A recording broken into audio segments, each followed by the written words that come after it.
Welcome, all you sinners and sodomites, to episode 27 of Bible Stories for Atheists. I'm Josh. And I am now your possession. I'm sorry, I'm Linz. And we are your guides to the gloriously gory stories, literarily littering the Bible. Been holding on to that one for a long time for this episode. Mm-hmm. Why did I hold on to it? Because we are causing... We are covering the crucifixion, and we are covering a lot more than that too. We're talking about recent events. It's a long episode, folks. You're going to need to strap in and strap on for it. You're definitely going to need a strap on for it. Yeah, definitely going to need. You're going to get fucked in the ass. Yeah, fucked in the ass with the truth. It's a roller coaster of emotions. It really is. That you're getting into with this episode. But it's a good one. Strap in and strap on for episode 27. You're a good man, Pontius Pilate.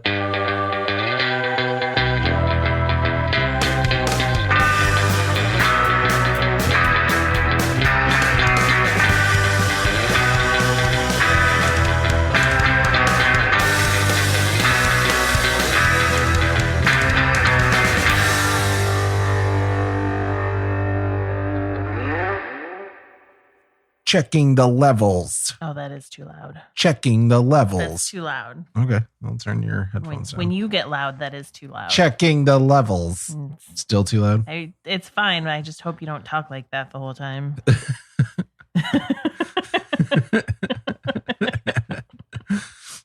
You don't like that? No. Checking the levels. It's weird.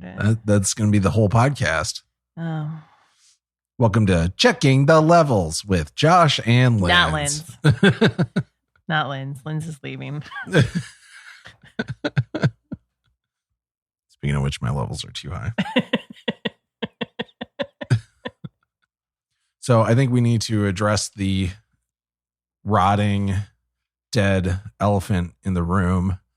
And yes, that's an analogy for the GOP.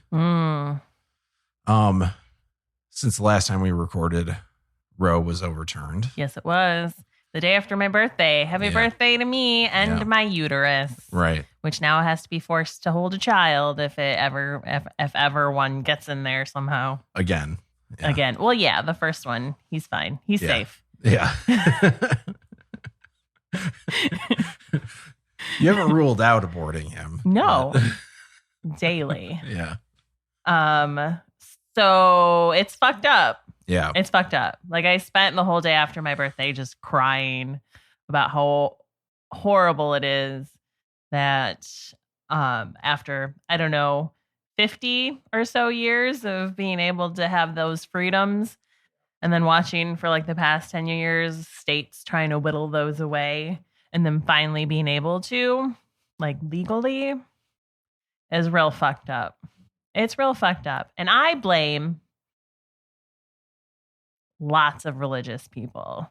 I blame religious people because the whole reason that people are anti-choice is they think that, like, life starts at conception, and the idea of life for them being like there's a soul in this cluster of cells that are being removed from a woman's uterus. And it's real fucked up that that's the whole reason why now, if for some reason a girl gets pregnant and she didn't want to, because listen, man, birth control fails all the fucking time. Women get raped all the fucking time.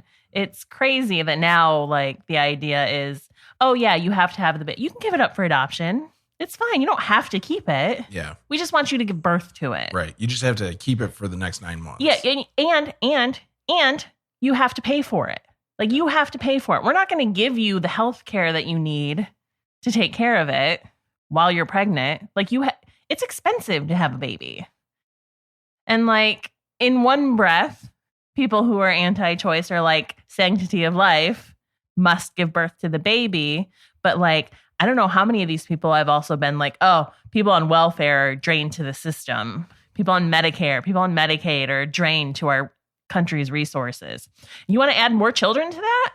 What the fuck's wrong with you? Millions of more children are going to be born it's to crazy. Families that didn't want them. And there's been studies done that show that the economy got better after Roe was put into place, There's less crime, even though there's lots of people out there who would like to lead us to believe that crime is at like an all-time high. It's actually not. And part of that is there were tons of children who weren't born into families that didn't want them. I mean, being raised in a family that doesn't want you or being put in the foster care system will fuck you up. And you're more likely to be on drugs, more likely to end up in jail, more likely to drop out of school, more likely not to go to college, more likely to be a burden, and I'm using air quotes, a burden on society. I was having a discussion with my mother the other day, and she used one of my least favorite arguments for somebody who's like pro-choice. I'm all for women being able to get abortions, except. And then she used except. And I'm like, oh, great. What is this except going to be? And it was the women who use it as birth control. Right. Like, let's be honest, people. First of all, abortions are not cheap. I mean, you can get resources to help you, but you got to do work. Abortion clinics aren't just giving out free abortions. That's not a thing. So there's not women out there who are using abortions as birth control. And part of that is, in a lot of this country, even before Roe got overturned, you still would have to travel a long way to get an abortion. And it's not good to the body. Like, it's not something that you do and then the next day you feel good. So the idea that women are running around getting abortions as a form of birth control, all willy-nilly, it's just like such a fucked up idea. Even if women were doing it, it doesn't fucking matter. It doesn't matter to anybody. Like, if a baby isn't born and you felt that baby had a soul, then fine. Sit at home and feel that fucking way. But you don't get to tell me one way or the other whether I get to do it. I'm sorry. Apparently now you do, which is insane. And where does it end? Where does it end? Alabama's already trying to use it to say that they won't allow gender-affirming care for trans kids because they believe it's an abuse. But where is it going to end? What if men all of a sudden can't get vasectomies because of, that's a form of birth control. The Catholic Church is against all birth control. I think, if I remember correctly, Clarence Thomas talked about getting rid of birth control. He wants to look at all of the decisions that the Supreme Court has made in the past that were based on the 14th Amendment. Right. And that includes contraception, the right to contraception. That includes the rights to gay marriage. Very conveniently, though, he left out the Loving decision, which would affect him directly. Right. So that one he managed to leave off his docket of things that he wants to explore. And that's fucked up to me. Like, if you are a Supreme Court judge, you don't get to pick and choose that Loving isn't part of your agenda just because you're married to a crazy-ass white woman who tried to overthrow the government on January 6th. You said where do they draw the line in this? And you also mentioned Alabama. Alabama did draw a line. Oh, yeah, in vitro fertilization. So Alabama was one of those states that had a trigger law in place, which means that these states were prepping for Roe v. Wade to be overturned so that when that happened, they would have laws already in place. And first of all, the fucking gender traitor of a governor that they have totally talked about God being part of it when she signed it. And I'm like, we already know that there's not an actual separation of church and state. Yeah. But despite what the First Amendment says, which is that there should be, paraphrasing, that the government can't lift up any religion over another, can't promote any religion, or therefore persecute any religion. Yeah, except their governor, Kay Ivey, when she signed it, said that the legislation stands as a powerful testament to Alabamians' deeply held belief that every life is precious and that every life is a sacred gift from God. Except if you're somebody trying to get pregnant through in vitro fertilization, because anybody who's not aware, when you are trying to get pregnant through in vitro fertilization, they fertilize a shit ton of eggs. And then they implant some and then they hope that they stick and the rest of them get destroyed. But that's okay. So these are viable fetuses. They are viable fetuses, but that's okay because Republican state senator in Alabama, Clyde Chambliss, whoever the fuck, this dude, said that eggs in labs don't apply. It's not a woman. There's not a woman who's pregnant. So what? So is it the fetus or is it the fact that a woman's pregnant? Yeah. He also went on to say, when asked if the law would allow abortions for victims of incest, and he says, yes, it would allow for abortion of victims of incest up until the point she knows she's pregnant. Fucking what? What woman has an abortion without knowing that she's pregnant? It's the whole reason you get an abortion is because you know that you're pregnant. So if you're in Alabama and you're a victim of incest, just go get an abortion. Find out later if you were pregnant. Just go get your uterus sucked out and then find out later whether there was a fetus in it, is what he's saying, basically. It really just drives home the idea that, like, this isn't about the sanctity of life. This isn't about birth or a baby's life. It's literally about controlling a woman's body and what she decides she wants to do with it. It's one of the places where men don't have full control, right?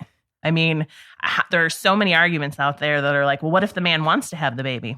Fucking fine. He can go figure out how to have a baby on his own. Yeah. I mean, you just never know. There's plenty of dudes out there who are like, yeah, I want to be a dad. And then fucking it gets hard and they take off. That was a big thing that changed my mind on this issue. Like, I was already pretty much pro-choice, but I was like one of those people who was like, I'm pro-choice, but pro-life for myself type of right. Like, thing. if you ever got a girl pregnant, you wouldn't want her to get an abortion. Right. But what got me to the point of adamantly being pro-choice was when that happened to a friend of mine, where she got pregnant from some guy that was also a friend of ours. And he was adamantly about like keeping it and everything. And then as soon as she got past this point where she said, like, all right, at that point, I'm not going to terminate it. Mm-hmm. As soon as she got past that, he disappeared on her. Yeah. You know, now in that instance, it worked out. He ended up coming back and everything. But, you know, she was fucking terrified. Sure. And all the guys in my group was on his side. Except for you. Whole thing, except for me. And I was like, what the fuck? Yeah. You know, like, it's insane. And I really like that totally changed my perspective on what women have to go through. Because men have the ability to do that. Yeah. They say they want a baby. That's great. Yeah. You later can make the choice that you don't want to. Women can't at all anymore. Getting real emotional. I know. You and I were talking about this offline since Roe got overturned, and hearing a lot of women talk about this. I've never thought of it as a consent issue, and it really is a matter of consent in that way, where it's like men have the ability to have sex and not consent to having a child. Right. Yeah, women need to also have that ability. Exactly. They need to be able to say, no, thank you. I am not agreeing to having a child. Right. Be able to have sex and say, I am not going to have a child. Yeah. And like a lot of people's answer to that is, well, you can just give it up for adoption. Right. But that means I have to be pregnant and give birth. I have to be pregnant for 9 months, which I have to pay for. And then I have to give birth, which I also have to pay for. And even if you didn't, like the emotional toll of it. Dude, listen, I love my child a lot. He could have been an abortion, but I decided not to get one. Right. You consented. I consented to keeping him and having him. And I hated I never wanted to be pregnant in the first place. And after having him, there's no fucking way in the world I would ever want to be pregnant again. It's terrible. These women who are out there who are like, I loved being pregnant, are insane. They're insane. It's insanity. Or at least their brains are wired differently than yours. No, they're insane, Josh. Pregnancy sucks. They're insane. Or they've forgotten how terrible it was because they love having the child, which is fine. Like, I also love having my child, but I also remember how much it sucked being pregnant. Yeah. If you're in a situation where a dude's like, I don't want you to have an abortion, I want to keep this baby, like, there needs to be something in place that a woman can do legally to say, like, okay, from this moment, we're going to sign all of these legal documents. From this moment on, you're 100% fiscally responsible for everything. My medical care, baby's medical care, everything. And like, this baby is yours. When it comes out of me, like, it's yours. Like, I'm not responsible for paying for anything, blah, blah, blah, blah, blah. And if it turns out that you're a terrible dad, like, I also have the right to come in and be like, well, you fucked this up real bad, and we're going to take this baby away from you because you don't know what the fuck you're doing. Because these men, they don't know. And most women, when they get pregnant and have babies, don't know what it's going to be like. And certainly I feel like men don't know because they're never taught to be caregivers when they're young. No. Right? They're not taught how to nurture a child and like all of that stuff. So it's especially difficult. So I think that's what happens is men are faced with that hardship because it is hard raising a human being. It's a very hard thing to do. And then they get into it and they're like, fuck, this is hard. I don't want to do it anymore. Other than giving a baby up for adoption, women don't really have that option. And even then, they still have to go through the whole start of it. And you don't know who's going to end up with the baby. You don't know if they're going to end up in the foster care system, which, listen, there's a lot of great foster care providers out there, but there's also a lot of bad ones. And there's a lot of kids who have come out as adults who have come out of the foster care system and talked about how terrible their experience was, how they were molested. You know, they were constantly in trouble at school. They didn't have a solid life. They don't have nothing to set them up for the future. There's a lot of kids who could just get kicked out of the foster care system when they're 18 and then have to figure out life at that point. It's completely ridiculous to me that everyone thinks the answer is like, well, adoption, because there's tons of babies out there who aren't being adopted every day.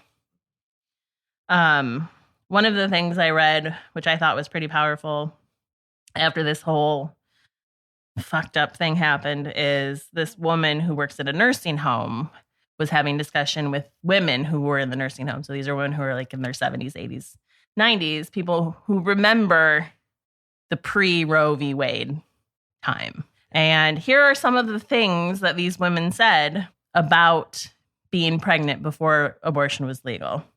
I kept telling my husband 6 kids was enough. After a while, I just started throwing them in the river because her fucking husband wouldn't get off of her.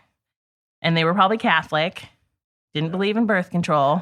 I mean, and that's a circumstance where she is married and has kids and is being forced to keep having children by her husband.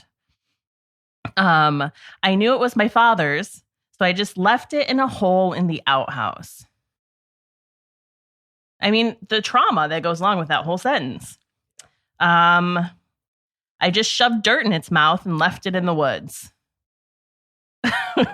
Like, I remember when you first read this to me, you were saying how this is what women do. Yeah. When they don't have if they don't die. Yeah. If they don't have the choice, if they don't have a legal, safe way to go about doing this. So this is what they're signing up for when they leave this to the states, and even right now are talking about they're talking about doing a nationwide ban if Republicans get back in control of the Senate and the House and the White House, and they could do it. That's something that could happen in our country. Right. So instead of providing safe legal abortions, women are going to die because they're going to get those fucking back alley abortions, or they're going to have to actually murder their own babies. Right. Which is way more fucked up. Yeah. And this is what Christians want.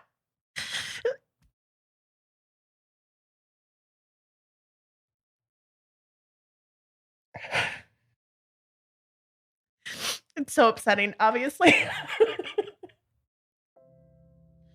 And at the end of the day, like, in my heart of hearts, I know that this whole sanctity of life thing is bullshit. Because I have to pay to go to the doctors. Right? There are homeless people everywhere. Children aren't being taken care of. Your fucking religions abuse children every day. So, sanctity of life argument is completely ridiculous. Because if you were worried about life, you'd be taking care of all life. Not just forcing women to have babies.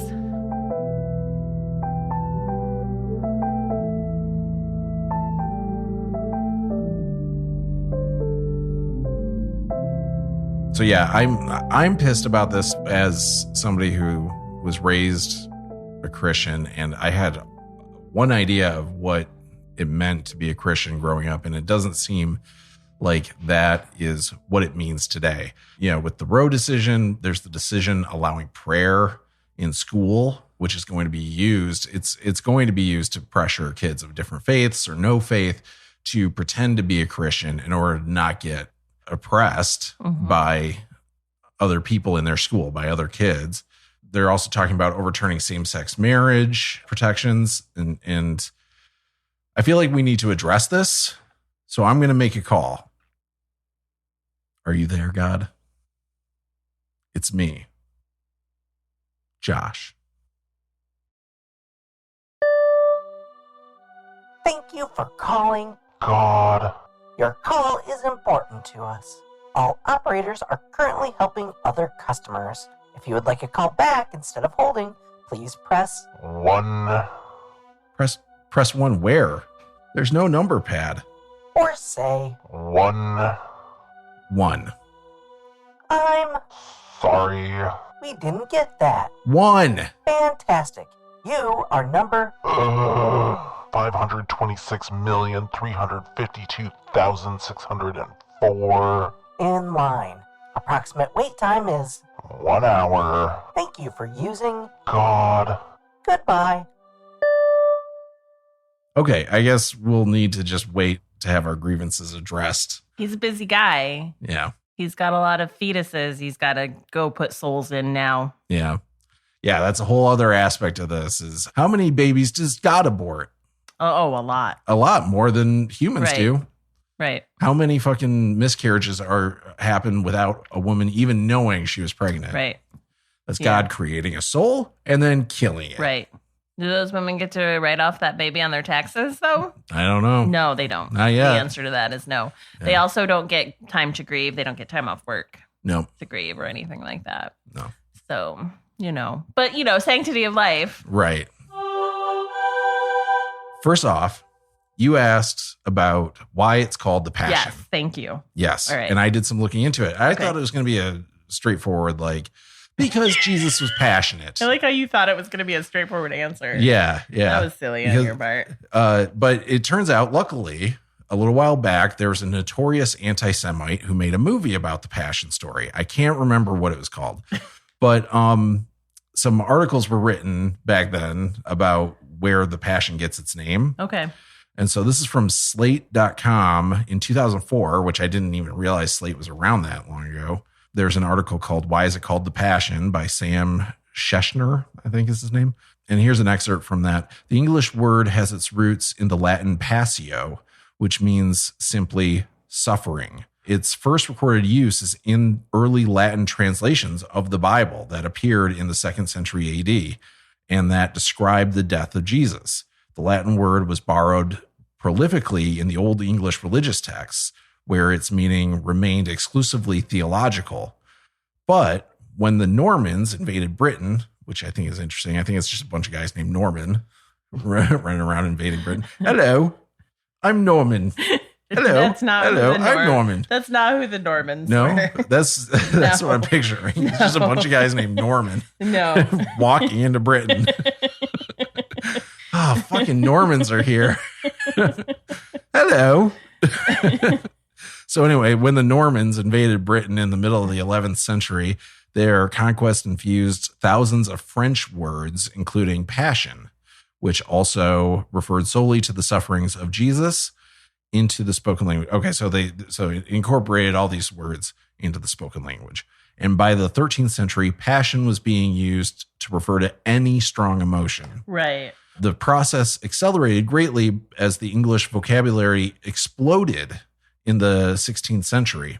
Over the course of the century, the word came to signify a panoply of emotional afflictions. I'm sorry, Panoply? A panoply. Yeah, this guy really loved. This guy was really He's doing very, the article up. Yeah.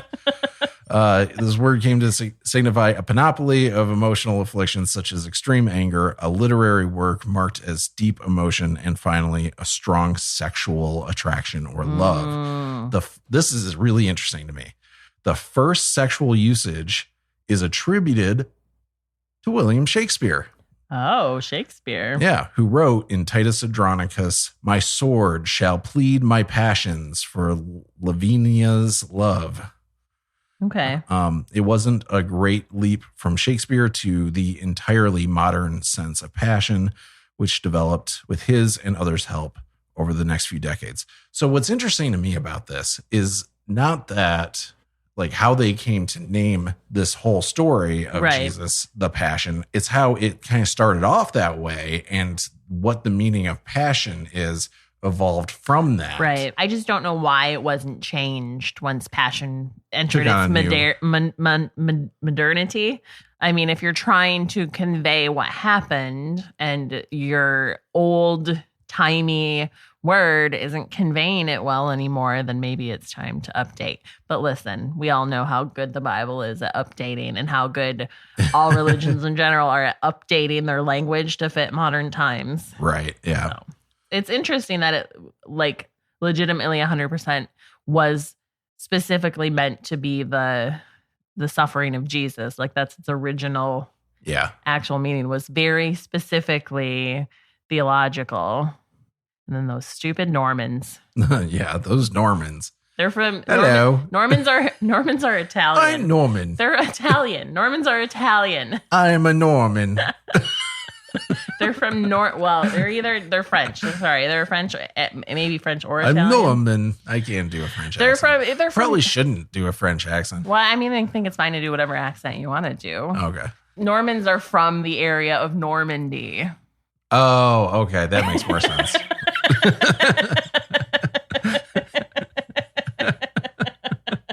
So, like, everybody named Norman is from Normandy? No. No. We're going to talk about the fate of Judas.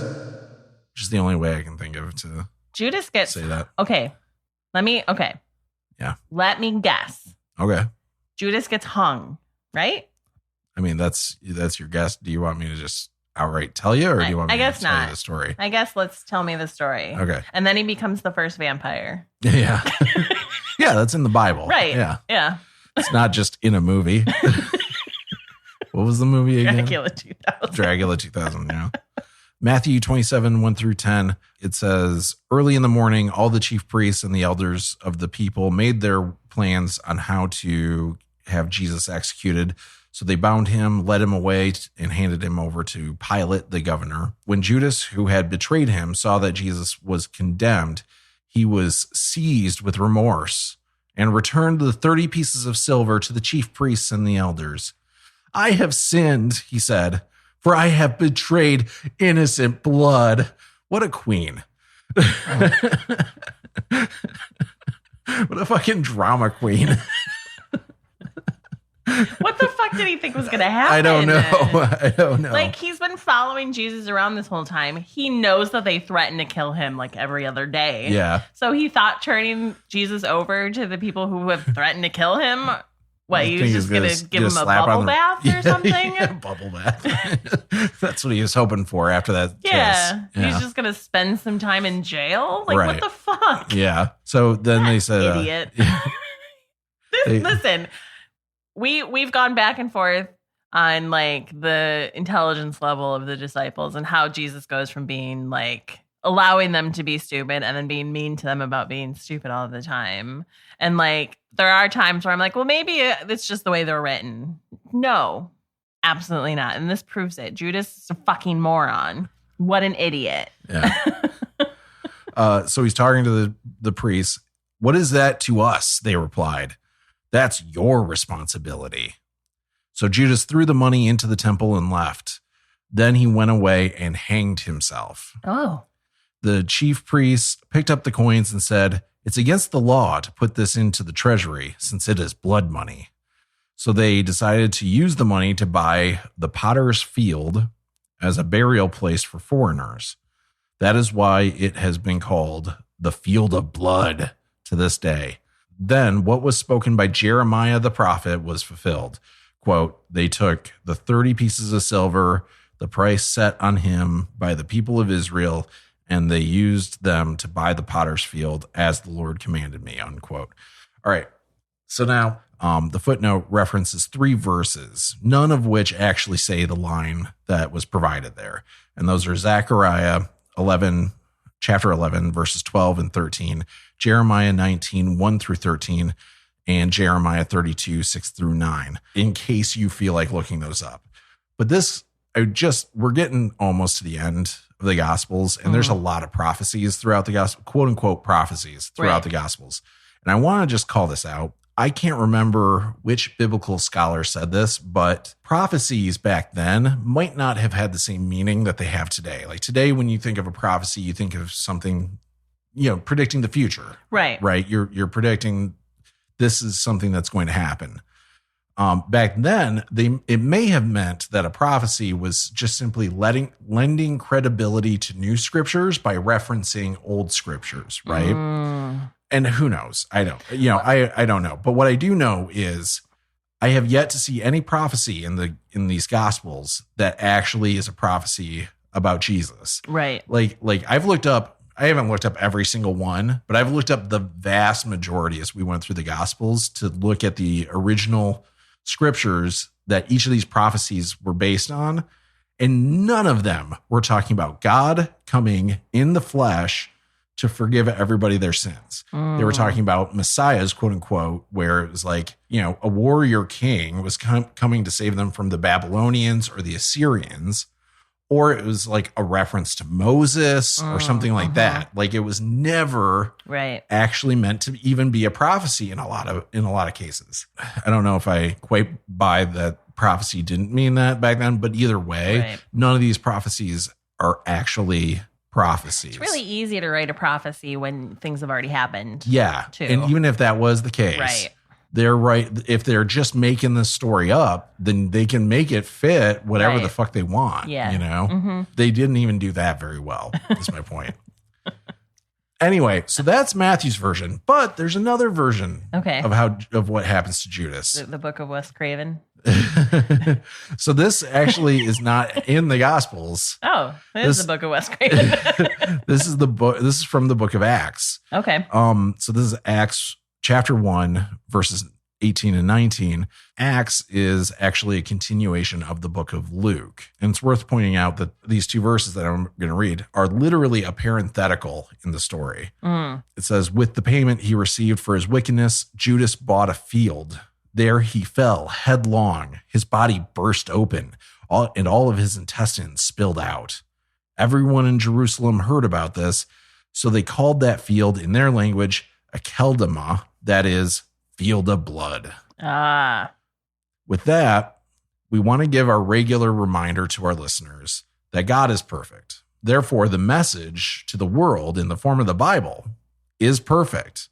And there are no contradictions whatsoever in the Bible. So there you go. So either a man realistically hung himself. Yeah. And then because of some weird law, they couldn't use the money to put in the coffers. So they bought a field to put dead people. I have heard Christians, I'm not fucking kidding you, say, well, he hung himself, but he didn't do a good job of it. And then he fell and spilled, cut open his belly or something. You said, I'm sorry, he exploded. Yeah. Is that what it says? What does it say? It said he fell headlong. His body burst open. Yeah. And all of his intestines spilled out. But that's not, but in nowhere in there does it say that he had hung himself. Right. Exactly. Okay. So they try and combine the two. So everyone who's trying to combine them, let's be clear. Yeah. Like if you try and hang yourself and you fail and you fall, the thing that's going to happen is not that your stomach bursts open. Right. Yeah. Well, there were rocks. That made his stomach burst open? I'm not fucking kidding. I don't remember though, like how they deal with the fact that it specifically says with the payment he received, he bought a field. Right, which is what he said he was going to do. Yeah, in that thing that we had when we recovered the audio. Yes, right. Yeah, He the seemed very real keen audio on the field. Yeah. I mean, more realistically would be like he tried to hang himself and it did work. Yeah. And then the birds ate him and strewn his intestines everywhere. And as we already know, the birds are Satan. Right. Yes. A popular third theory is that he dies and then becomes Dracula. Yeah. The first vampire. The first vampire. Yeah. I still think the idea of him being remorseful about what he did is fucking ridiculous. I know. That's why I think Luke's version is better. Yeah. Because it's like, well, all right. Then he didn't feel bad. He just bought a field. And then his stomach exploded. Yeah. And he just fell down. Yep. Fell down very badly. Yeah. Apparently. He tripped and fell and his stomach exploded. Yeah. So Jesus before Pilate. This is Mark 15, 1 through 15, Luke 23, 1 through 25, Matthew 27, 11 through 26, and John 18, 28 through 40. Mark's version goes like this. It's early in the morning, and the Sanhedrin, which was basically like the Jewish Senate at the time, the Sanhedrin take Jesus to Pilate, the Roman governor over Jerusalem. Pilate asked Jesus, "Are you the king of the Jews?" "You have said so," Jesus says. The priests are accusing Jesus of a bunch of stuff. Pilate asks, "Aren't you going to answer? See how many things they are accusing you of." Jesus doesn't reply, and this amazes Pilate. And then verse 6, we get, "Now it was the custom at the festival to release a prisoner whom the people requested." There's a man named Barabbas in prison. Barabbas. That name sounds familiar. Yeah, like you've probably heard of him before, and I bet by the end of the story you'll remember why. Okay. There's a man named Barabbas in prison for insurrection and murder. The crowd asks Pilate to release him. "Do you want me to release to you the king of the Jews?" asked Pilate, knowing it was out of self-interest that the chief priests had handed Jesus over to him. But the chief priests stirred up the crowd to have Pilate release Barabbas instead. "What shall I do then with the one you call the king of the Jews?" Pilate asked them. "Crucify him," they shouted. "Why? What crime has he committed?" asked Pilate. But they shouted all the louder, "Crucify him!" Wanting to satisfy the crowd, Pilate released Barabbas to them. He had Jesus flogged and handed him over to be crucified. So that's Mark's version. Luke's version, they take him to Pilate. It says, "We have found this man subverting our nation. He opposes payment of taxes to Caesar and claims to be Messiah, a king." Pilate asks Jesus if he is the king of the Jews. Jesus, of course, responds, "You have said so." Then Pilate announces to the priests and the crowd, "I find no basis for a charge against this man," which seems a little quick to pass that judgment. You know, just that's Right. all he needed. I mean, if he was a just and fair judge, then that's all hearsay. Yeah, I guess. Yeah. Right. Like literally everything up to now, they have been saying that everybody loved Jesus. Right. Except for the priests and the Right. elders and stuff, the Sanhedrin They got folks. them worked up. They got the people worked up. It's a mob mentality. But then everybody just decides to come out here and be a dick to them. Yeah. You know, mob mentality for Yeah. sure. Also, both of these stories so far, and I imagine the other ones are similar, but I guess you'll cover that. Pontius Pilate doesn't seem like a bad guy. No, he doesn't seem like a bad guy, does No. he? No. So anyway, it goes on to say, but they insisted he stirs up the people all over Judea by his teaching. He started in Galilee and has come all the way here.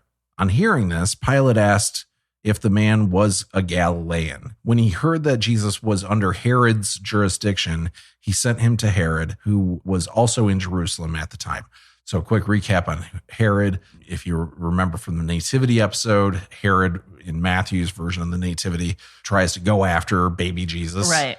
That was Herod the Great, who would have theoretically been the Jewish king of the area during that time when Jesus would have been born. Go back to the Nativity episode, though, if you haven't listened to it. We break down like why we actually don't know when Jesus would have been born. Like there's a big discrepancy between the two gospels that talk about it. But anyway, this would be Herod's kid, Herod Antipas, who we're talking about here. And in Luke's version, which was the one we're reading, Herod never goes after Jesus during the nativity story. So, right. Okay. So it's an important So there's thing. not a precedent there that Herod hates Jesus. Right. Exactly. And that's important when we cover. And this covers again, Pilate being like, well, that's not my jurisdiction. Like he really is kind of just shown as like a dude of the law.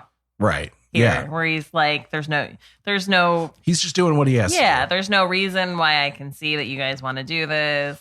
And He's Galilean. He shouldn't even be under my jurisdiction. If I don't have to kill him, I don't want to. Right. When Herod saw Jesus, he was greatly pleased because for a long time he had been wanting to see him. From what he had heard about him, he hoped to see him perform a sign of some sort. He plied him with many questions, but Jesus gave him no answer.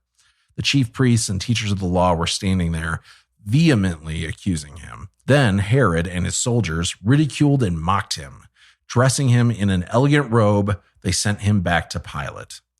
That day, Herod and Pilate became friends. Before this, they had been enemies. And I feel like there's a story I've heard behind that, and I can't remember what it is, but there's a lot of stuff to cover, so I didn't get into it, but it's a weird little thing that they throw in there. Pilate called together the chief priests, the rulers, and the people and said to them, "You brought me this man as one who was inciting the people to rebellion. I have examined him in your presence and have found no basis for your charges against him. Neither has Herod, for he sent him back to us. As you can see, he has done nothing to deserve death. Therefore, I will punish him and then release him." But the whole crowd shouted, "Away with this man! Release Barabbas to us!" Barabbas had been thrown into prison for an insurrection in the city and for murder. Wanting to release Jesus, Pilate appealed to them again, but they kept shouting, "Crucify him! Crucify him!" For the third time he spoke to them. "Why? What crime has this man committed? I have found in him no grounds for the death penalty. Therefore, I will have him punished and then release him." But with loud shouts, they incessantly demanded that he be crucified, and their shouts prevailed. So Pilate decided to grant their demand. He released the man who had been thrown into prison for insurrection and murder, the one they asked for, and surrendered Jesus to their will. So there's no mention in this about a custom with releasing the prisoner. Right. They just asked it and then he did it. And they also asked him to kill Jesus and he did it. Even though he was straight up like, there's no reason to. It's so fucked up when you actually think about this, how it's like, here's an innocent guy to kill. Give us the murderer. Right. Who, he was an insurrectionist, so he killed Romans. Right. He killed Roman soldiers. Yeah. And Pilate's just like, all right, I guess you want him. Here you go. That's and it's funny because what you can tie throughout the years from that story to like modern day conservatism and Christianity is those people who talk about cancel culture and how the court of public opinion has, crucified them, basically. Because there are a lot of people out there who end up getting canceled for a reason, and it's all based on the court of public opinion, which I don't 100% necessarily agree with, although I do think calling out people to some extent it's important. Just fucking free market capitalism. Yeah. But then you get the people, Gina Carino is one of them, right? Who is very like she feels like she's being persecuted and likens her struggles to that of people in the Holocaust and stuff like that, and you can kind of tie like that scenario where Christians can be like, well, what happened to Jesus? Right. He, under the rule of law, was found innocent, or not innocent, but not worthy of death. Right. But yet the people incited this to happen. The mob. Yeah. The mob asked for it. And for some reason, the dude that was there to uphold the law was like, all right, I guess if the people want it, we'll put on a fucking show for the people. Right. Which is weird. But it's just kowtowing to the masses. Yeah. It's wild stuff, man. So John's version, as always, John does his own thing. And it's really interesting to me, the dialogue difference in this. Okay. Yeah. So John's version goes like this. Then the Jewish leaders took Jesus from Caiaphas to the palace of the Roman governor. By now it was early morning, and to avoid ceremonial uncleanliness, they did not enter the palace because they wanted to be able to eat the Passover.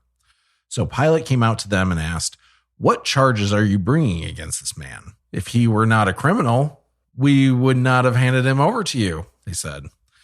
Pilate said, "Take him yourselves and judge him by your own law." "We have no right to execute anyone," they objected. This took place to fulfill what Jesus had said about what kind of death he was going to die. Pilate then went back inside the palace, summoned Jesus, and asked him, "Are you the king of the Jews?"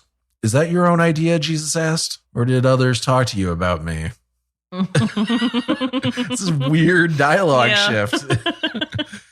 "Am I a Jew?" Pilate replied. "Your own people and chief priests handed you over to me. What is it you have done?" Jesus said, "My kingdom is not of this world. If it were, my servants would fight to prevent my arrest by the Jewish leaders. But now my kingdom is from another place." "You are a king then," said Pilate. Jesus answered, "You say that I am a king. In fact, the reason I was born and came into this world is to testify to the truth. Everyone on the side of the truth listens to me." "What is truth?" retorted Pilate, which is the only time I think in the Gospels, we have seen an actual rhetorical question. It's an interesting little thing here that, like, literally this is the only time where somebody just rhetorically asks a question to be cheeky. Right. You know, what is truth? Retorted Pilate. With that, he went out again to the Jews gathered there and said, I find no basis for a charge against him, but it is your custom for me to release to you one prisoner at the time of the Passover. Do you want me to release the king of the Jews? They shouted back, no, not him. Give us Barabbas. Now Barabbas had taken part in an uprising. So a little bit different with the dialogue there, but kind of the same story. I feel like the inflection you're giving the Pilate coming out and being like, do you want me to release the king of the Jews? Yeah. I feel like it would be more like, do you want me to release the king of the Jews? It literally is in quotes. Yeah. It literally Especially since he just came off that retort of like, what is truth? Very Roman. What is truth? Yeah. Do you want me to release the king of the Jews? Right. Yeah, it's just funny that you could, because it literally is in quotes there. This story has always bugged me since I was a kid. This particular part of the story? Yeah, because what the fuck is going on with Barabbas? Okay. What the fuck is going on with this guy? Right. Right? It makes you wonder also, what the fuck is going on with Pontius Pilate just releasing a prisoner every year? Right. Is this something that Roman governors actually do? Right. So I did some looking into it. And Dr. Bart Ehrman, who we've talked about several times, he's a biblical scholar, has a blog. And he actually posted about this in April 30, 2022. And it's titled, Pilate Released Barabbas. Really? Mm. And this is ermanblog.org. And I'll read a couple of excerpts from this because it's really good. It's a really good post. What evidence is there that Pilate ever released a prisoner to the Jewish crowd because they wanted him to do so, or because he wanted to behave kindly toward them during their festival? Apart from the Gospels, there is none at all. In part, that is because we do not have a huge number of sources for the governorship of Pilate over Judea. Just some highly negative remarks in the writings of a Jewish intellectual of the day, Philo of Alexandria, and a couple stories in the writings of the Jewish historian Josephus. Okay, so we don't have a ton of writings about him, but we do have some, right? These are enough, though, to show the basic character of Pilate, his attitude to the Jews that he ruled, and his basic approach to Jewish sensitivities. The short story is that he was a brutal, ruthless ruler with no concerns at all for what the people he governed thought about him or his policies. He was violent, mean-spirited, and hard-headed. He used his soldiers as thugs to beat the people into submission, and he ruled Judea with an iron fist. Dr. Ehrman also later says, I should point out that we don't have any evidence of any Roman governor anywhere in any of the provinces having any such policy. And just as a reminder, in Luke's version, it was not a regular occurrence. Right. There was no mention of him doing this every Passover. Ehrman raises a good point, though, about why is it that this story appears then in every one of the Gospels? Like, if it's in all four of the Gospels, it's probably really important, right? He suggests that it's a distorted memory, that the early church uses the story to place blame for Jesus' death at the feet of the Jews and not on the Roman governor. Right. Pilate is made to look like an innocent in the proceedings. Yeah, he seems real chill. Yeah. And he's just doing... Maybe a little snarky, but chill. Yeah. Right? Yeah. But he's just doing what the Jewish people want. Right. And where is the Catholic Church based? Yeah. It gets even fucking weirder. Okay. In Aramaic, this is again from Dr. Ehrman's blog. In Aramaic, the language of Palestine, the name Barabbas literally means son of the father. Okay. And so, in a very poignant way, the story of the release of Barabbas is a story about which kind of son of the father the Jewish people preferred. Do they prefer one who is a political insurgent who believed that the solution to Israel's problems was a violent overthrow of the ruling authorities? Or do they prefer the loving son of the father who was willing to give his life for others? In these Christian recollections, the Jewish people preferred the murdering insurrectionist to the self-sacrificing savior. So to be clear, Dr. Ehrman is saying that the writers of the Gospels used this fictional character, Barabbas, as a literary device to show that the savage Jews wanted a murderous insurrectionist over the gentle, self-sacrificing Jesus. And if you doubt his theory, then you just need to read Matthew's version. Okay. So this is what Matthew's version says. Jesus stood before the governor, and the governor asked him, "Are you the king of the Jews?" "You have said so," Jesus replied. When he was accused by the chief priests and the elders, he gave no answer. Then Pilate asked him, "Don't you hear the testimony that they are bringing against you?" But Jesus made no reply, not even to a single charge, to the great amazement of the governor. Now it was the governor's custom at the festival to release a prisoner chosen by the crowd. At that time, there was a well-known prisoner whose name was Jesus Barabbas. So when the crowd had gathered, Pilate asked them, "Which one do you want me to release to you?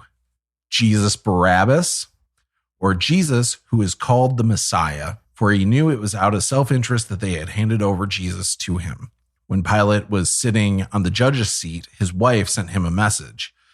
"Don't have anything to do with that innocent man, for I have suffered a great deal today in a dream because of him." It's really weird that they had texting back then. I know, right? I was like, did she text him? I know. Like now when you read that, like the only thing you can think of is him like pulling out his phone. Like, don't you fucking dare do anything with that Jesus the Messiah, dude. I had some crazy ass dreams because of him. She's dreaming about him. He does have those. Those I don't eat Those abs. I don't eat abs. And his dick, he does have that big dick energy. Dick is hanging out of the cloth a little bit. Oh, I hope you listened to the last episode. But the chief priests and the elders persuaded the crowd to ask for Barabbas and have Jesus executed. "Which of the two do you want me to release to you?" the governor asked. "Barabbas," they answered. "What shall I do then with Jesus, who is called the Messiah?" Pilate asked.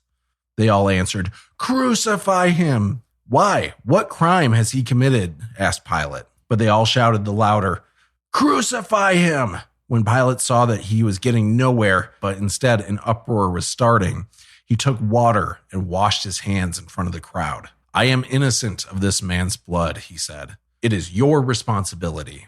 All the people answered, "His blood is on us and on our children." Oh my God. I know. What?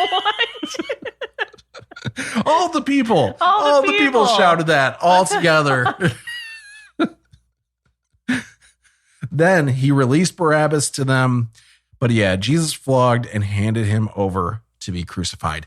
People fucking believe this happened. Right. People believe this happened. Yeah.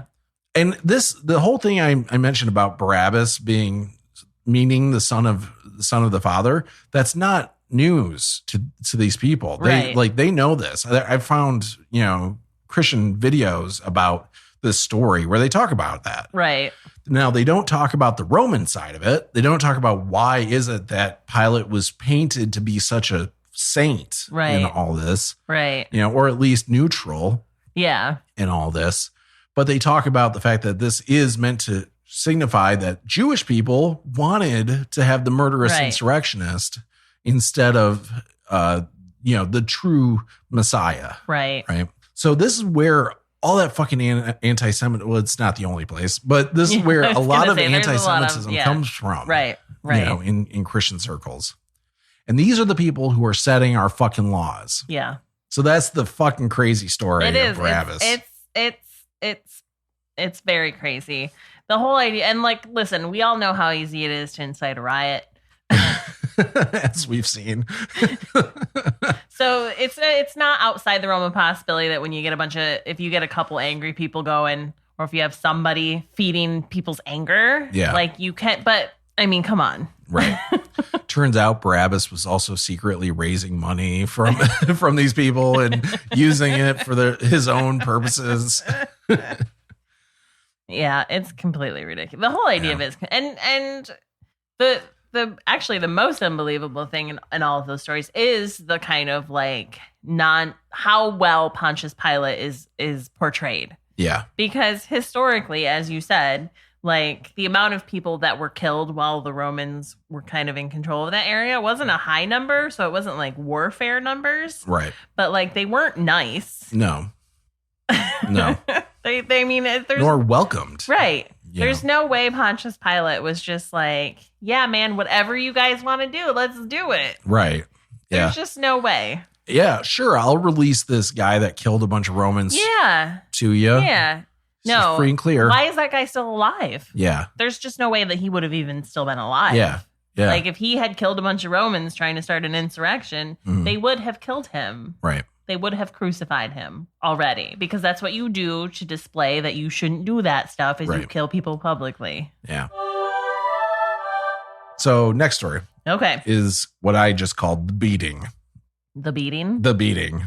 Jesus gets a whooping, not to make light of it, but you know, fuck you. You guys overturned Roe. So so Jesus got a whooping. Mark 15, 16 through 20. While he's carrying the crucifix? Because he gets beat a lot of times.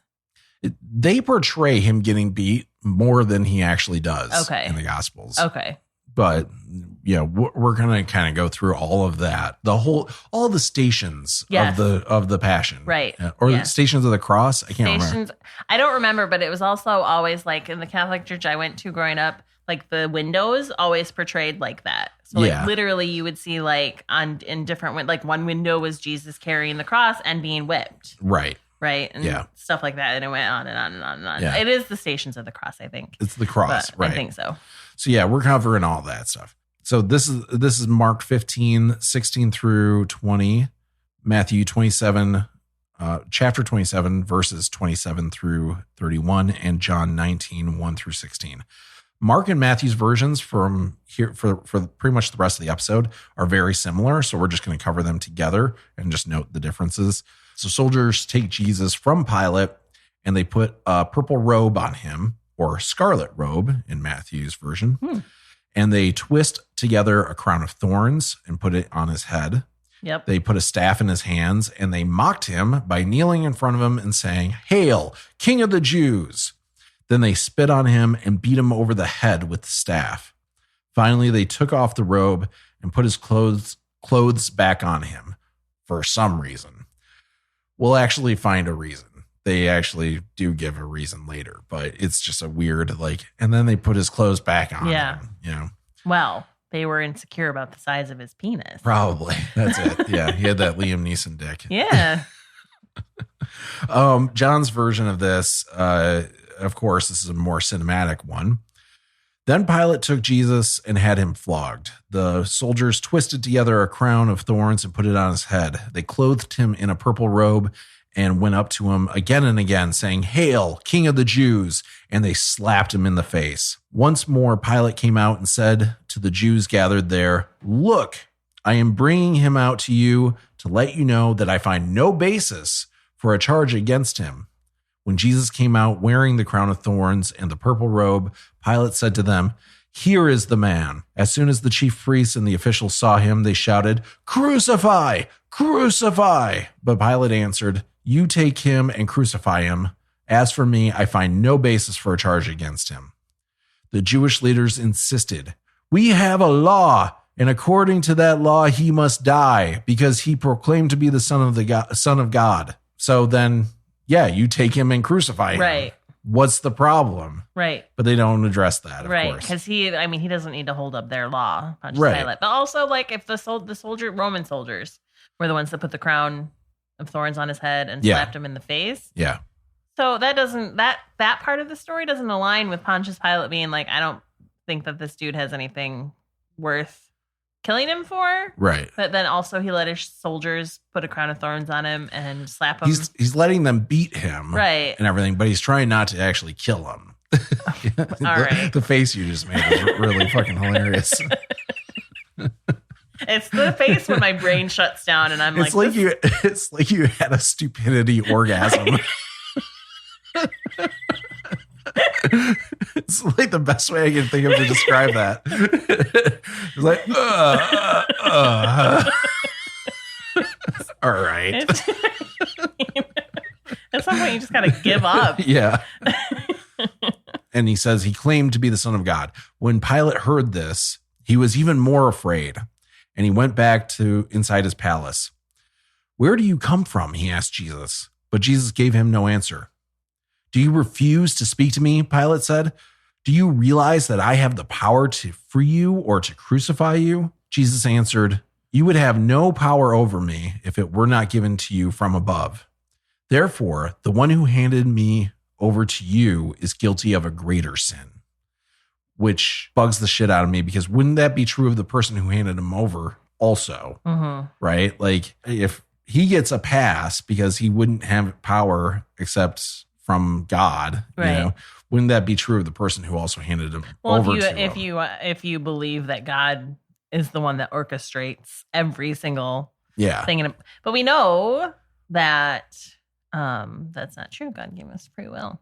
Yeah, God gave us free will. Yeah. Except maybe for this one thing. Really, though, this line, I think, is basically just saying Roman rulers are in charge because God has allowed it. I think that's all they're trying to get across with that line. Right. From then on, Pilate tried to set Jesus free, but the Jewish leaders kept shouting, "If you let this man go, you are no friend of Caesar. Anyone who claims to be a king opposes Caesar." They all shouted that together, I guess. When Pilate heard this, he brought Jesus out and sat down at the judge's seat at a place known as the Stone Pavement, which in Aramaic is Gabbatha. It was the day of preparation of the Passover. It was about noon, which is an important thing to note. So John is saying at this point it's noon Okay. on Friday. This would be On Good Friday. Yeah. "Here is your king," Pilate said to the Jews. But they shouted, "Take him away! Take him away! Crucify him!" "Shall I crucify your king?" Pilate asked. "We have no king but Caesar," the chief priests answered, which would probably piss off Herod. Finally, Pilate handed him over to them to be crucified. And Luke didn't seem to think this was relevant because he doesn't have a version of this. at Okay. all. That's the beating. So that's the whipping and everything, was him getting flogged and all that stuff. And getting it's the whole idea of these Roman soldiers like stripping him down, putting a robe on him, putting some crown of thorns on him, Yeah. being like, "All hail the king," smack. "All hail the king," smack, and then Taking taking off the robe, putting his little clothes back on. loincloth back on, Yeah. and then taking him outside and being like, "Here's your king." For somebody that you don't find any reason to kill Right. or anything like that, like, I'm not even sure what he thinks he needs to punish him for, because he's not finding any reason for, but what crimes does he need to be punished for? They don't even really lay that out. He must think, For claiming to be the Messiah. yeah, but he's Roman. Romans don't believe in the Messiah. Right. Right. So why does that matter to them? Right. Yeah. Because, I guess because that means he's king of the Jews. And Yeah. so he's claiming to be, at the end of the day, yeah. Well, Like, what he the doesn't fuck really does- have any reason No, to. Pilate has no skin in this game. Right. Other than like maybe some Jewish people will be mad at him, but it's my understanding that the Jewish people didn't want Romans there in the first place. Right. Do they really think that we'll be able to go to Rome and tell Caesar that Pontius Pilate did a bad job and Caesar's not going to be like, "I fucking care what you peasants think"? Yeah. Like, they think they're even going to be able to get to Caesar? Right. Like, that threat seems empty to me. Like, literally the thing stopping Pontius Pilate is they're like, "We're going to tell Caesar on you." And Pontius Pilate is like, "I don't fucking care. Do what you need to do." Yeah. The crucifixion. Oh, man. That happens on Good Friday, yeah? Yeah. Okay. It's the best Friday. It's the best Friday. Yeah. Such a fucking weird thing. Yeah. Christianity's so weird. So this is Mark 15, 21 through 32, Luke 23, 26 through 43, Matthew 27, 32 through 44, and John 19, 28 through 37. First, we're going to talk about Luke's version. As the soldiers led him away, they seized Simon of Cyrene, who was on his way in from the country, and they put the cross on him and made him carry it behind Jesus. A large number of people followed him, including women who mourned and wailed for him. Jesus turned and said to them, "Where the fuck were you when I needed you?" No Everybody shit. was shouting for Barabbas. Yeah. Yeah. Right. And now all of a sudden you guys are crying. This is this is the Jesus story we need, right? The one where he's like, what the fuck, guys? Yeah.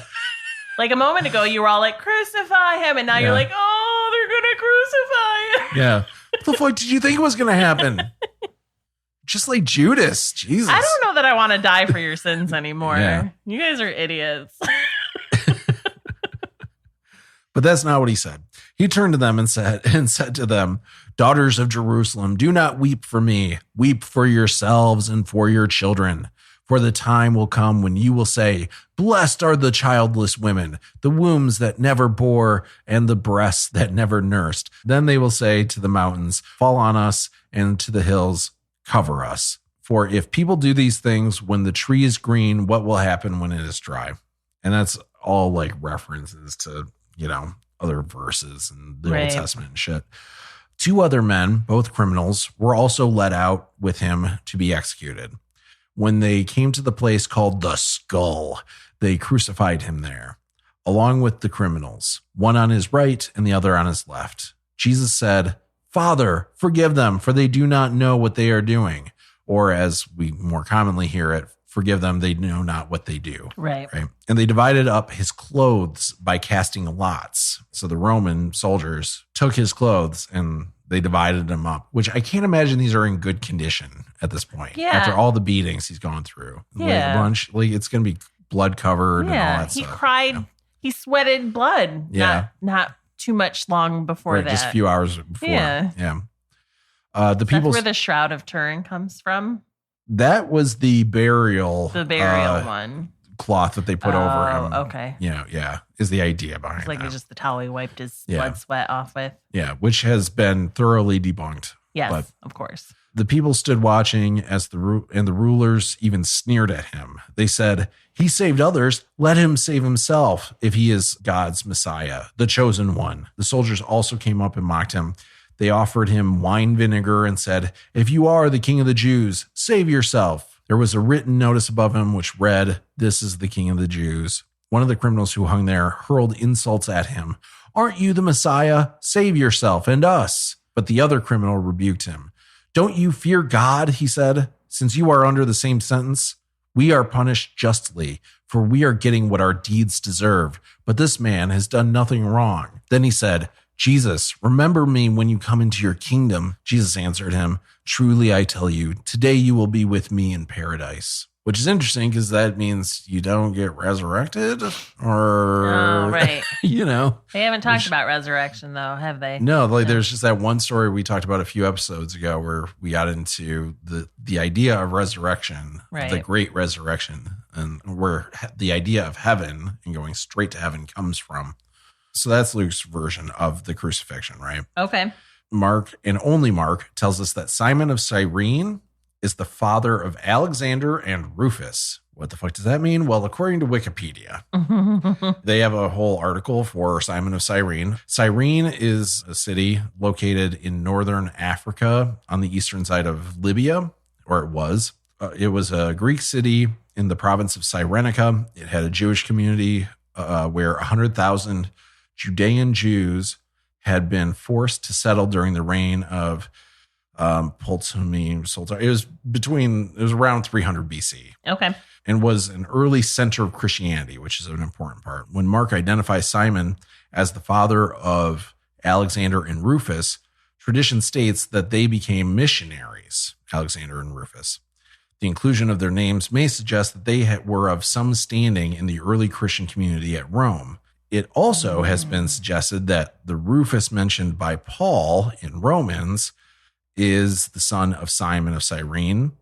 Some also link Simon himself with the, quote, men of Cyrene, unquote, who preached the gospel to the Greeks in Acts. On the other hand, Simon's name alone does not prove he was Jewish, and Alexander and Rufus were both common names and may have referred to others. Clearly is kind of similar to the Barabbas thing and Romans with Pilate and everything. Like, it's early church stuff. It's early church setting politics up like that this, they set up. This leader of our current church is related to the dude that carried the cross for Jesus. Yeah, it's setting up authority to certain people. Right. Yeah. But he didn't sound like he willingly carried the cross. They were just like, hey, you over there, you look strong. Come carry this cross. Right. And I feel like I want to let you finish whatever the remainder of the story is, but I 100% was under the impression that Jesus was made to carry his own cross. Yeah. Yeah. No, the Bible's perfect and there are no contradictions. So is that okay? So I guess carry on. Yeah. They brought Jesus to the place called Golgotha. Oh, yeah. Which means the place of the skull. Mm-hmm. And as we know, that's where a shit demon is created. Yeah, Golgotha. Yeah. Because of all when you die, you evacuate your bowels. Right. Right. So there was just tons of shit because this is where they would crucify everybody. Yeah. And therefore you get the Golgotha. Yeah. Giant rubber poop monsters. If anybody's interested, there's a great documentary out there called Dogma. a documentary that was heavily protested by the Catholic Church. It was so much so that religious people threw rocks through Kevin Smith's house, his windows, and literally almost hit his newborn child. Yeah, because that's what Jesus would do. Right. Mark says that they offer Jesus wine mixed with myrrh, but he doesn't take it. Matthew says it was wine mixed with gall. I have no idea what this is.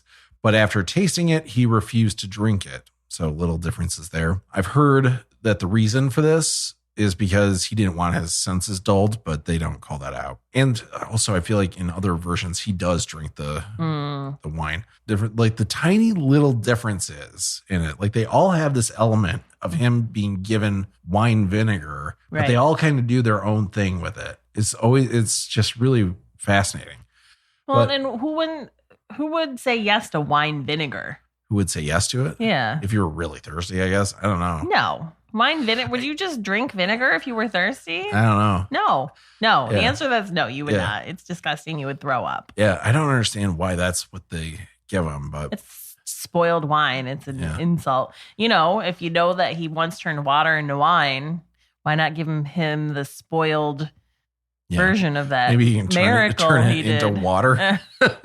You know, I mean, it sounds like they're just doing a lot of like taunting. Yeah. So the wine vinegar to me seems like just like another taunt. Well, yeah, but then there's like another version of this where it sounds like they're doing it as a nice thing for him. You know, but anyway, we'll get into it. At this point, they crucify him and divide up his clothes. We're told it's 9 a.m. Okay. And remember that John said it was noon when they were beating him. Right. But in this version, which I think we're on Matthew and Mark, in these two versions, they're saying it's 9 a.m. when he's already being crucified. There's a sign above him saying King of the Jews, according to Mark, and this is Jesus, the King of the Jews, according to Matthew. 2 rebels were crucified on either side of him. People passing by hurl insults at him. Oh, they're called rebels in this and not criminals. Yeah. Like I kind of wonder if these are also insurrectionists. Yeah. Yeah. People passing by hurl insults at him, and the chief priests mock him. The rebels crucified with him also mock him. Luke's is the only version where there's one of them that's like trying to get on his good side, right? You know, for salvation. Yeah. John's version of this. So the soldiers took charge of Jesus, carrying his own cross. He went out to the place of the skull, which in Aramaic is called Golgotha. There they crucified him, and with him 2 others, one on each side, and Jesus in the middle. Pilate had a notice prepared and fastened to the cross. It read, Jesus of Nazareth, the King of the Jews. Many of the Jews read the sign, for the place where Jesus was crucified was near the city, and the sign was written in Aramaic, Latin, and Greek. The chief priests of the Jews protested to Pilate, do not write the King of the Jews, but that this man claimed to be the King of the Jews. Pilate answered, what I have written, I have written. Yeah, he's like, fuck you guys. I'm doing this because you asked me to. Yeah. Also, did you not see the quotes? Right. But really this is saying like he believes that he really is the King of the Jews and all that stuff. And yet he's still doing this, but it's full of this shit where it's like they mysteriously seem to believe, you know? Yeah. When the soldiers crucified Jesus, they took his clothes, dividing them into 4 shares, one for each of them, with the undergarment remaining. This garment was seamless, woven in one piece from top to bottom. They get very weirdly specific about this. Let's not tear it, they said to one another. Let's decide by lot who will get it. This happened that the scripture might be fulfilled that said, they divided my clothes among them and cast lots for my garments. I didn't bother looking this prophecy up because fuck these prophecies. What Not a weird real. thing to prophesize anyway. Yeah. Like, just sounds like a will. Yeah. Like reading somebody's will. Right. Yeah. But this explains why they put the clothes back on him, right? Like the whole point of why they wrote this so that they, took off the clothes to put on that purple robe, but then they put it back on him. So that they could take it later? So that they could take the clothes later.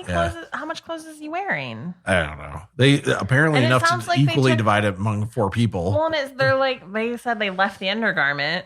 Yeah. Which is the little skirt. Well, they took it.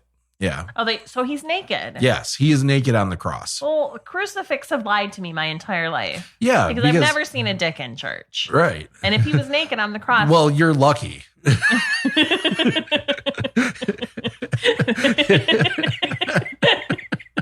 terrible.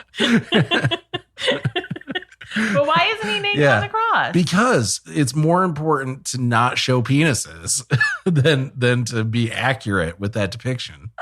Well, that's crazy to me. It's totally fucking nuts. It's a terrible thing to be happening. Like if this were a true story, this is a terrible thing to be happening, and it's infinitely more like humiliating to also be naked on the cross. Yeah, right. But they've covered him to give him what, I don't know, a modicum of fucking. They don't want the nuns masturbating to Jesus. That's the thing. That's what they want. They don't want people seeing the dick and getting sexual. Let me be very about clear. It. Women don't masturbate at the sight of penises. That's not a thing. Just like women don't have abortions as a form of birth control, women don't also masturbate at the sight of penises. Right. That is primarily a dude thing, not being able to control themselves at the sight of nudity. We really need to have mandatory women's studies, I think, in high schools. Shit. Women just aren't going around rubbing their clits at the sight of any fucking penis. Yeah. It's just not a thing. It's just not a thing. No. Yeah. So if anything, they were trying to stop, like, I don't know, a boon in homosexuality more than they were worried about nuns masturbating. Right. I know. It's more likely, as we found out, that the priest would have been masturbating to it. Yes. Anyway. But now I'm angry. I know. Because I want a necklace that has a naked Jesus on it. Right. Not all the ones I've been given my entire life. With this I bet skirt. Somebody out there makes them. I'm sure they do. Near the cross of Jesus stood his mother, his mother's sister, Mary, the wife of Clopas. And I don't know if it's like stood his mother's sister, and Mary, the wife of Clopas. Or her sister's name is Mary. Also Mary. I didn't know Mary had a sister. I think this is the only time she's mentioned. And Mary Magdalene. So it's like 3 Marys right there. Right. At least 3 Marys. At least 3 Marys, yeah. Yes. When Jesus saw his mother there and the disciple whom he loved standing nearby, he said to her, "Woman, here is your son." And to the disciple, "Here is your mother." Oh, he gave John to his mom? This is John, right? That's the idea. Because he often whoever wrote this often refers to John. This is the John Gospel. Disciple that so Jesus everybody loves traditionally most. thinks it's John that he's talking about. In theory, this is saying, John, please take care of my mom. Right. From that time on, the disciple took her into his home. But then you have to point out the fact that Mary Magdalene was there. And, there's also the theory that Mary Magdalene was the disciple whom he loved. And so it might have been that he was having Mary take care of his mom, Mary taking care of Mary. Either way, none of these people existed. No.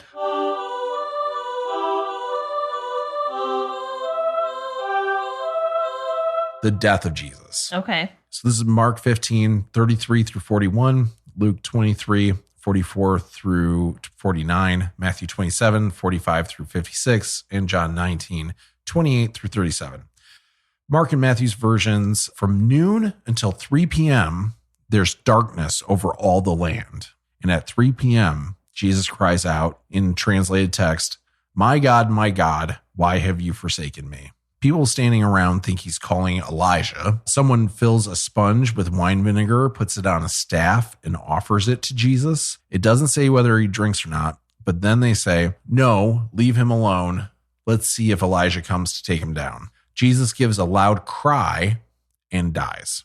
Mark, at this point, says, the curtain of the temple was torn in two from top to bottom. And when the centurion who stood there in front of Jesus saw how he died, he said, surely this man was the Son of God.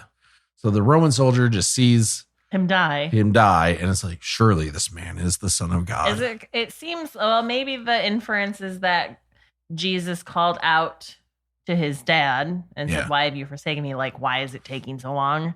Kind of thing. Like, why am I, like, fucking get it over with sort of thing. And then he died. So maybe like that whole thing was like, well, he asked God to kill him and then he died. So therefore he's the Son of God. Yeah. Or like the curtain. So the curtain of the temple gets torn. Torn. Like a ghost tore it, right? Yeah. Like it's not like people didn't tear it. It just tore. No, it just, apparently it just tears. And then where is the temple in relation to? It's all the way inside the city. That's one of my grievances with this. Yeah. There's no way they would have seen that. Right. From where they were. Somebody was like, oh yeah, what time did Jesus die? Oh yeah, no, I'm making him Canadian. Yeah. Oh yeah, the curtain. Oh, yeah. The curtain did tear then. Nobody touched it that I saw. What do you think this was all about? Nothing incredible about how he dies in this version, but this guy is just like, surely this man is the Son of God. Whereas in Matthew's version, at that moment, the curtain of the temple was torn in two from top to bottom. The earth shook. The rocks split and the tombs broke open. The bodies of many holy people who had died were raised to life. They came out of the tombs after Jesus' resurrection. So this is a little bit later, after Jesus' spoilers, after Jesus' resurrection, and went into the holy city and appeared to many people. When the centurion and those with him who were guarding Jesus saw the earthquake and all that had happened, they were terrified and exclaimed, surely he was the Son of God. So this at least gives you a little bit more like, okay, they had a little bit more to go off because of, people came back to life. Yeah, but not right then. When he was resurrected, they also came back to life. So in 3 days. But the way you read it made it sound like they were brought, like the tombs cracked open and people were brought back to life, but they didn't come out until he was resurrected. Right, it's so 3 more days. They're just resurrected, but still hanging out. Yeah. Inside the tomb. This is something that I feel like no Christians ever talk about. I have never heard this before in my life. That when Jesus gets resurrected, other people got resurrected too. A bunch of other people. Holy people. Right. Yeah. This is not a part of the story that and I've people ever saw heard. them. Right. But we don't get any of that I feel story. like it's not in the stations. No. That there was a zombie apocalypse. Right. Yes. And other people, some other people saw them. Yeah. Which is a weird thing to point out. Like, not everybody saw them. Yeah. Some other people saw them. So therefore, you should believe it. Right. Because we're telling you, other people saw them. Yeah, some. Yeah, some. Not all other people. Well, what were those interactions like? Who exactly was raised from the dead? It doesn't matter. Doesn't matter. And who was raised, and how would the people they interacted with know that was a person? That was the person who right. Yeah. Because they just wandered into the city and they're like, hey, I'm that holy man that was dead and now I'm alive. And they're like, oh, wow. Did they? That's cool. Yeah. And then also, like, did they have to then die again at some point? Right. Did they go through the whole cycle? Were they just cycle? Back? Yeah. Were they just back alive for a while? Like, but yeah, no, this really happened. So yeah, the women get a notable mention here that they were watching from a distance. Mary Magdalene, Mother Mary, and the mother of Zebedee's sons. She doesn't actually get a name. So I think we should just pick a random one for her. Like, I don't know, Susan. Mary. Oh. Just give her another Mary. Because I don't know if that's who they were talking about in the other version too. Who's Zebedee again? Zebedee is the father of the sons of thunder. Oh, that's right. So this is the mother of Zebedee's son? She's the mother of the sons of thunder. She's the wife of thunder. What a weird way to put it. Or she's the thunder. She's the mother of Zebedee's sons. Yeah. Why isn't she just Zebedee's wife? Yeah. Why isn't she just Mary. or Karen or whatever her fucking name is? Right. It's just a weird thing to refer to her as the mother of Zebedee's sons, which makes me think she's probably like a servant. Yeah. And not actually his wife. Maybe. Yeah. All right. Luke's version. Darkness from noon to 3 p.m. Yep. Right. And this time we actually get like, quote, for the sun stopped shining. So I don't know if that's cloud cover or like an eclipse. An eclipse, yeah. A very long eclipse. At this point, just before Jesus dies, the curtain of the temple tears in two. Okay. So it's even before he dies. Then we get Jesus called out with a loud voice, Father, into your hands I commit my spirit. Just like the song from System of a Down. Right, Chop Suey. Oh. Father, into your hands I commit my spirit. Oh, does he sing that in there? Yeah. Oh. Why have you forsaken me? Oh my gosh. I completely forgot the lyrics to that song. Yeah. I think as soon as I hear this. Because they're hard to understand. But as soon as I read this, I'm like, why was he quoting? Why is he quoting System of a Down? It's like, oh, wait. No, that went the other way. Yeah. So yeah, Father, into your hands I commit my spirit. When he had said this, he breathed his last. Okay. The centurion, seeing what had happened, praised God and said, surely this was a righteous man. Oh, okay. When all the people who had gathered to witness this sight saw what took place, they beat their breasts and went away.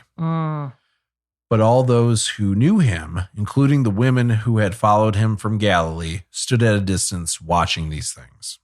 And again, though, like this is another instance where it's like the only thing to really be amazed about is that the temple curtain tore in two. Well, and he wasn't, to me, that sounds like the Roman centurion noticed that up until the very last minute of his life, he was faithful to God. Faithful to his dad or God. His God. Yeah. Which then justifies like this surely was a righteous man. Maybe. Right? Yeah. Like if that's what he was reacting to, sure. Yeah.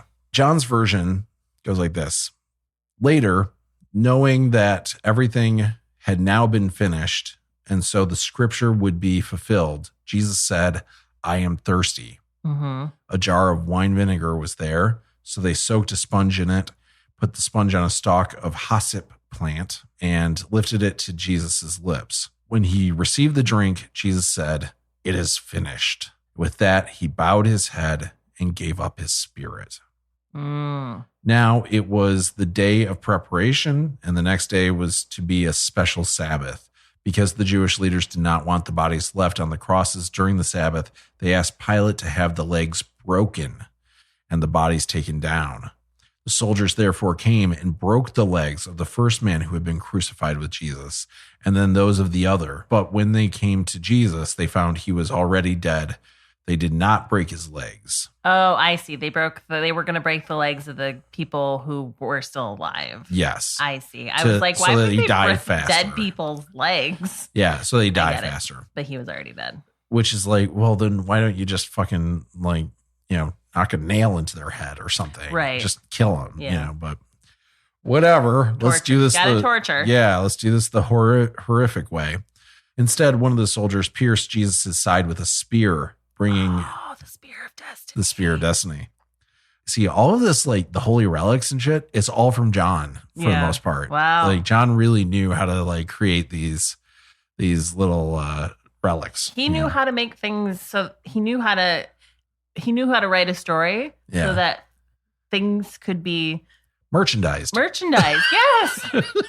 Or like, I mean, create the Catholic. Like John is responsible for the creation of the Catholic Church. He has to be, because it's way Catholic. Yes, 100%. Because out of all the Christian religions, Catholicism is seems to be the most interested in like all the bits and baubles related to religion, and they fucking hoard them. Yeah.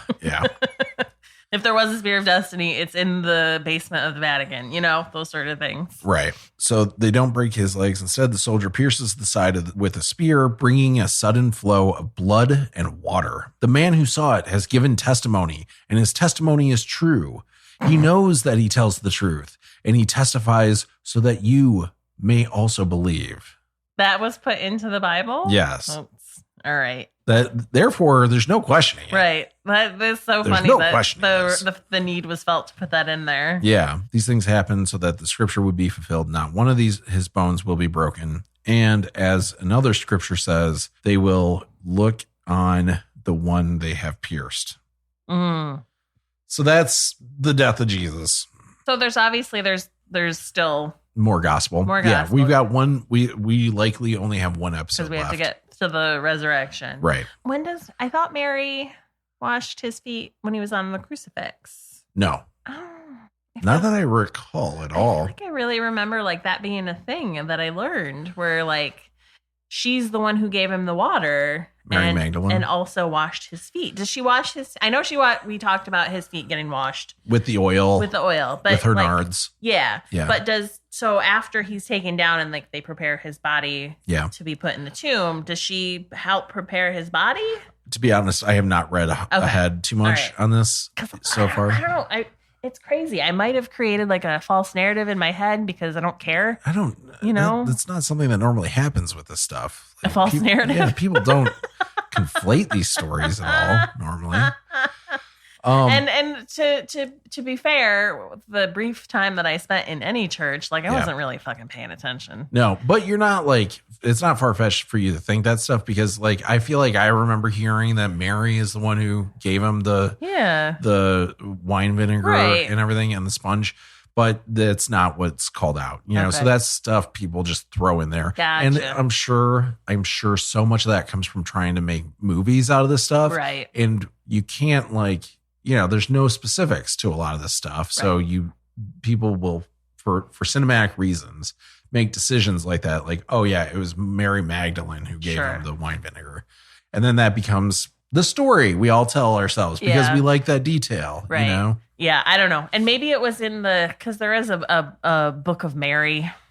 Right. That's out there, right? There is a book of Mary that is out there, but is not canon. Right.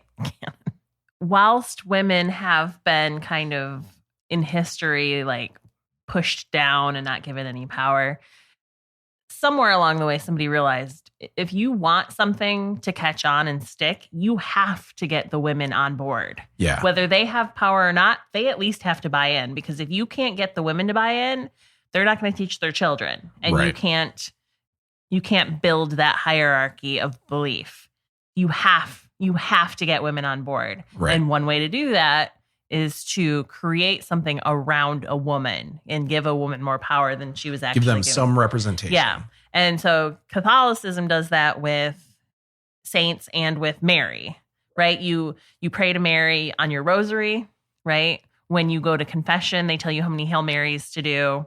There's whole churches that are around Mary. A lot of visions that people have are of Mary, right?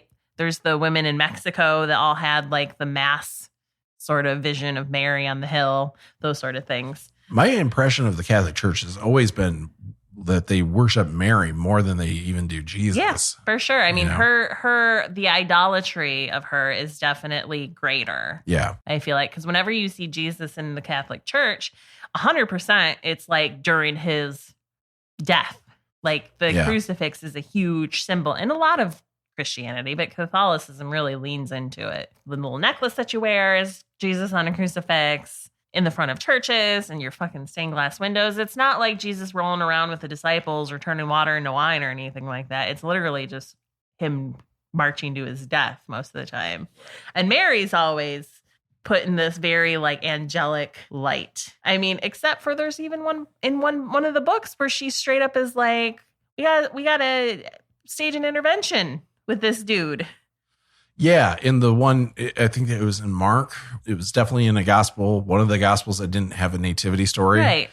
Where she thought he was crazy. Yeah, But they've created this whole idea around her being just as holy, right? this God decided to put her baby in her, Yeah. sort of thing. Depending on which gospel you read. Right.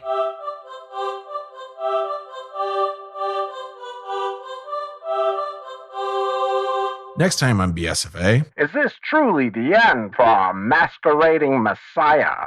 Will Barabbas get a job at the Dairy Queen despite a conviction on his record?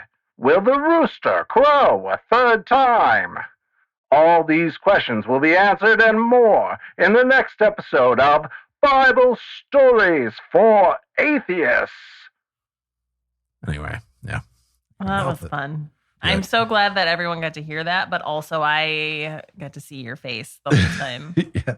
And you're like, and I'm sorry to say I had to see your face the whole time. Prepare thyself for a message from God. Prepare thyself for a message from God. Prepare thyself for a message from. Yeah, are you there, God? It's me. Okay, good. Yeah, I guess thanks for the call back, but we need to talk. No.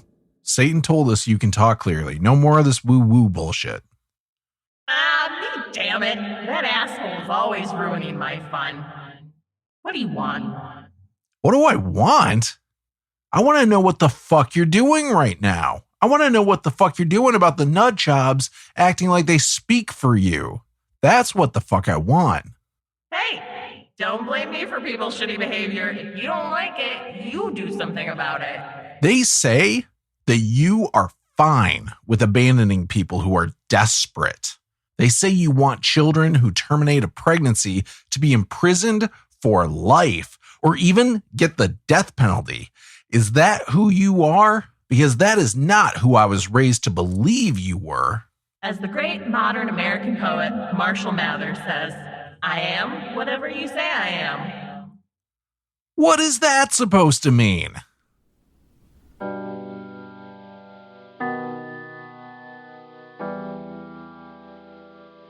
I am whatever you want me to be.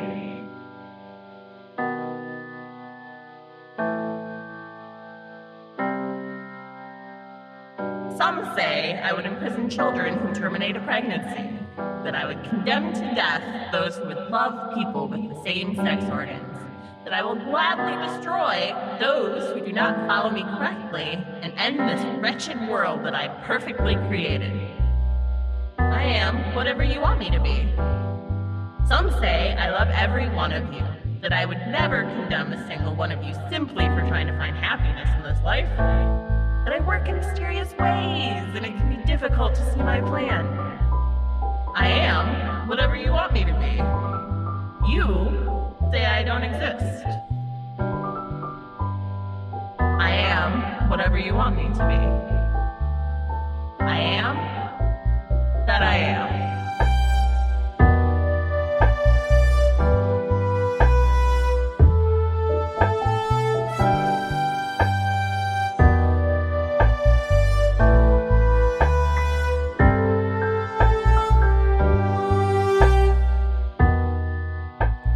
What is the point of you?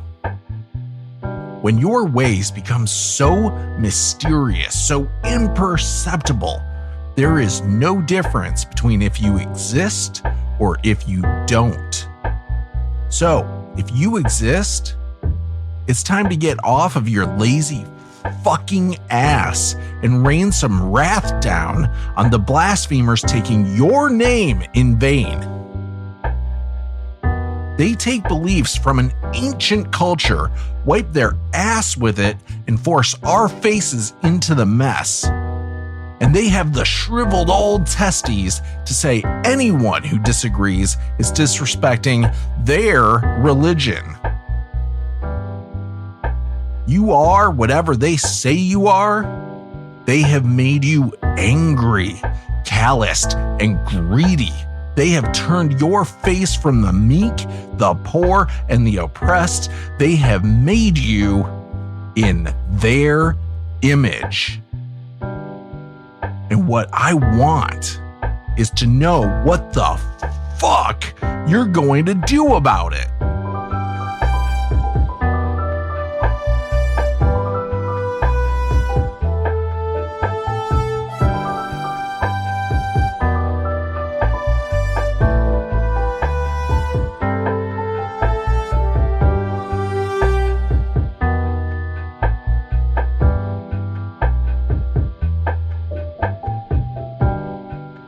you still there?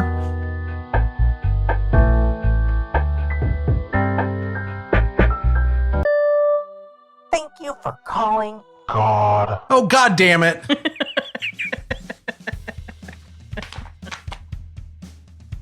All right, so I guess we're not going to be able to get our grievances addressed by the Almighty. Well, I mean, he did say whatever we think he is.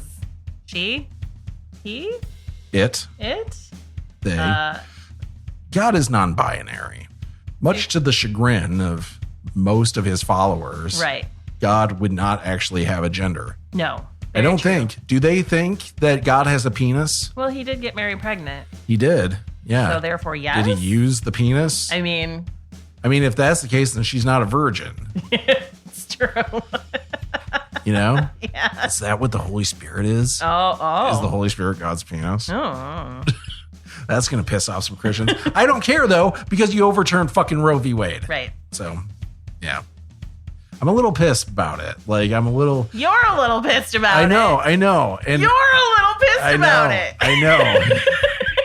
I know. And I'm not even the people who had their rights taken away. But just as somebody who used to be a Christian, Yeah. it pisses me off when this shit is so misinterpreted and misused. At the end of the day, like I believe people should be able to believe what they want until it affects me. And guess what? It's fucking affected me. Yeah. So you don't get to believe whatever you want anymore. If you Yeah. want to battle, if you want a religious war, like Yeah. you're starting one. Right. It's not me. It's not the non-believers who Yeah. are starting the religious war. Mm-hmm. I do want to call out, if you are looking to help out Planned Parenthood, they do have a defense action fund that you can reach out to, that you can donate to. That's what personally I'm doing. I'm donating to Planned Parenthood right now, and I'm donating to a few women who are running for office in our area that are pro-choice. And that's how I'm kind of fighting this, and I'm helping out their campaigns. At least I'm planning to go knock some doors for candidates. So I would highly encourage you, if you're in the U.S., to do the same, to try and fight back against this. Yes, if you are not in the U.S., please don't donate to any candidates because that is completely illegal. Yeah. You can also go to abortionfunds.org. That is not directly related to Planned Parenthood, but will direct you towards the network of abortion funds, so that money gets, like if you're in Michigan, then the money gets kind of funneled towards abortion funds in the state that you're in. If you can keep your money even more local, do what Josh says and donate to local candidates who you know align with your beliefs, and donate to local clinics. We have one here in Grand Rapids that famously constantly has protesters out in front of it. Go out and stand next to them and hold up signs about how hypocritical they are. Right. That would be nice. Stop giving people quarter, right? Like, don't let my moms of the world say things like, I believe in pro-choice, except. Right. Because that's not okay. You can't leave those doors open. Can't be quiet about it. Either you believe that it's okay or you don't. None of this in between bullshit. I've spent a long time being quiet about my atheism because I don't want to hurt the people around me. But fucking A, man, they don't fucking care. They don't care. The amount of effort I've put into not insulting religious people is insane to me. Knowing now that they don't care. Yeah. They don't care about me. Not really. Not at the end of the day. And even the people who are a little bit more in the middle about all of it don't realize how much they're supporting these people. Yeah. I keep thinking about how right now we have an issue where a bunch of people are taking a drug called Christianity. And they are strung out on it. Mm-hmm. They absolutely are dependent on it. And there's a bunch of people who are taking it recreationally who are saying, hey, it's not that bad. Right. But it is. For It's some a real people, it fucking is. problem. Yeah. And you guys need to fucking sober up and help us fucking deal with this problem. Right. It's time we all sobered up and realized that this drug so many of us were raised on is actually hurting us. Right. And we need to do something about Sitting on the sidelines and being passively Christian, Yeah. you're not helping. No. So all the Christians out there who are like, yeah, but that's not me. Mm-hmm. Except that you're letting the people around you behave that way. Yeah. You're making it seem like it's fine to just choose to ignore reality. Right. And choose your own reality in it. And it's not okay to do that. Right. And on that happy note, they all lived miserably ever after. I don't know. Maybe we should wrap that up in a better way. I mean, I feel like that's true now more than ever. So Yeah. they're making us all live miserably ever after. And we all lived miserably ever after.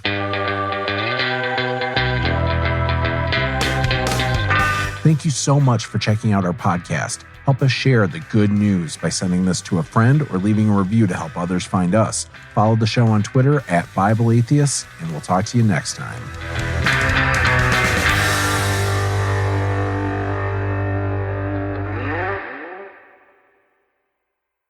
Checking the levels. The Human Torch was denied a bank loan.